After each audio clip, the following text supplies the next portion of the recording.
How's it going, bosses? Welcome back to the hottest show, the Truck Boss Show. Be sure to like, share, and subscribe to our channel and hit that bell notification so you're up to date with all the latest trucker news. We have a jam-packed show for you on this first show of the new year.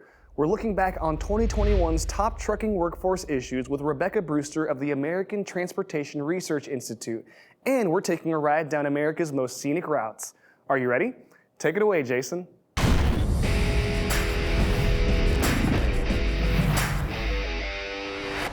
For the past 17 years, ATRI has conducted annual research to provide a snapshot of the industry's key problems. Today, we look back on 2021's top trucking workforce issues. Check it out.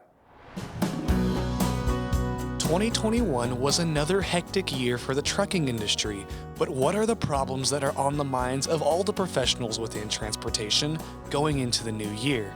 Here are your top 5 trucking workforce issues of 2021, based off of ATRI's annual survey. And to start the list off for the 5th consecutive year is something we've already become familiar with in trucking. I was not surprised to see the driver shortage as the number one issue. We have seen numbers out of the American Trucking Associations posting that the driver shortage is now estimated to be about 80,000 drivers needed in the over-the-road segment. And certainly what's going on with the supply chain right now is getting a lot of national media attention. And so I think what did surprise me, Chris, was how many first place votes it got from among our respondents. Typically in a year, the next issue comes in at 50 or 60. The next closest issue in the survey this year came in the 30s. So it just really demonstrates how far out above everything else driver shortage was. Driver retention rose 4 spots this year to land 2nd place on the list.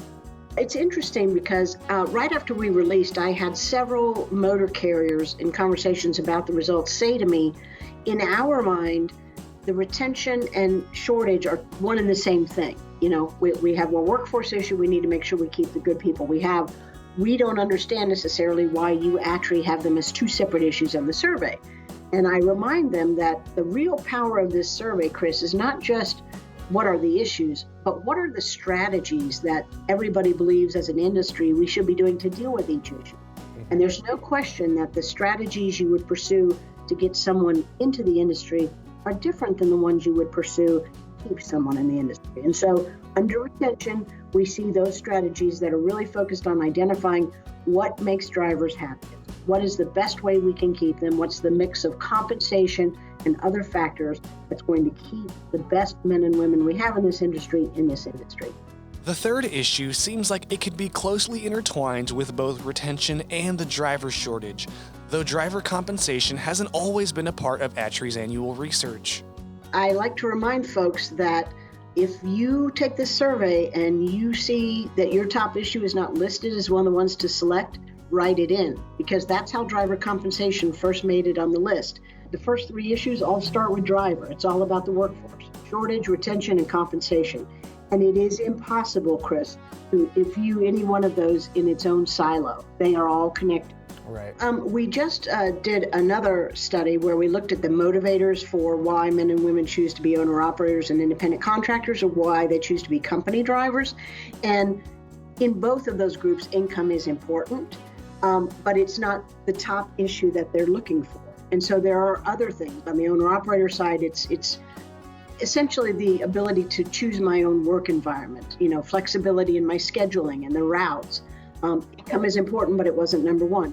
Lawsuit abuse reform rose 3 spots this year to become the 4th highest issue of concern. Well, and I always call lawsuit abuse reform the artist formerly known as tort reform. And I think it's really gotten a lot of attention, certainly in the media, with publication of really big, gigantic nuclear verdicts against trucking fleets that has really brought to the forefront these issues. And of course, ATRI has done research both on the nuclear verdict side as well as the small verdict side, those verdicts and settlements that come in under $1 million. And so I just think it's on a lot of people's mind. You're seeing a lot of movement at the state level to get some lawsuit abuse reform in place, legislation in place. And so I think it's really, you know, in the front of everyone's attention right now. Last on the top 5 workforce issues is one that may not be a surprise for many: truck parking. This is one I'm very passionate about, Chris. And yes, it's been on this survey for 10 years now, but I will tell you, not to date myself, but I started on this job in 1993. And one of the earliest studies we worked on back then when I started was about the lack of available truck parking. And so this has been an issue that has plagued this industry far too long. And we put our drivers in an untenable situation where they don't know if they're going to have a safe place to put their head down at night. A luxury you and I have, not our professional truck drivers, and that's got to change. So we've got to provide more spaces. We've got to work with our customers to make sure they allow our drivers a safe haven if they hold them up excessively in detention. We've got to make sure our state DOTs don't close rest areas. There are a whole host of things that we need to collectively be doing as an industry to make sure that the men and women who keep this economy moving have a safe place to sleep.